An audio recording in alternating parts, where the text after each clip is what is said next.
Hello mga ka-Disciple! Welcome sa panibago nating episode kung saan sabay-sabay nating sinisiyasat ang mga tanong ng ating pananampalataya. At ngayong episode, isang napakagandang tanong ang ating sasagutin. Bakit po hindi nag-aasawa ang pari? Pero po si Saint Peter may asawa po.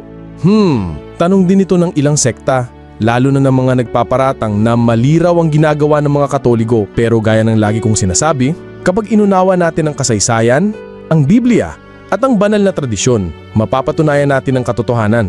Magandang tanong. Oo, tama ka. Si Saint Peter ay may asawa. Makikita natin sa Ebanghelyo na pinagaling ni Jesus ang kanyang biyenan sa Mateo 8:14 hanggang 15. Pero ito ang mahalagang punto.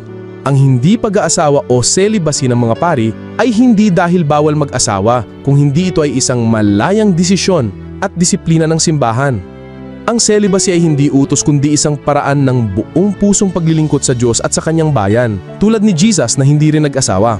Sabi nga ni San Pablo sa 1 Corinto 7:32 hanggang 33, ang taong hindi kasal ay mas makakapaglingkod sa Panginoon nang walang hati ang puso.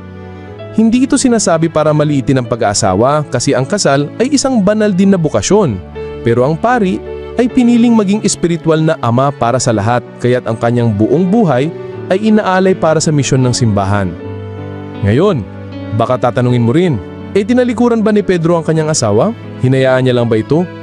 Ang sagot, hindi sinabi sa Biblia na iniwan o pinabayaan ni Pedro ang kanyang asawa sa masamang paraan.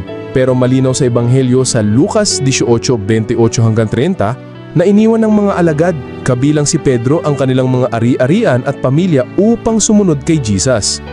At sinabi mismo ni Jesus, walang taong nag-iwan ng bahay o asawa o mga kapatid o mga anak alang-alang sa karya ng Diyos na hindi makakatanggap ng gantimpala.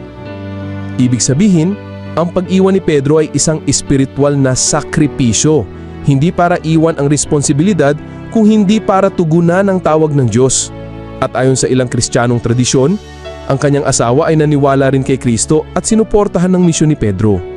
Kaya nga, ang celibacy ng pari ay hindi para iwasan ang pag-aasawa, kundi bilang tanda ng kabuuang pagbibigay ng sarili sa Diyos, gaya ni Pedro, gaya ni Jesus.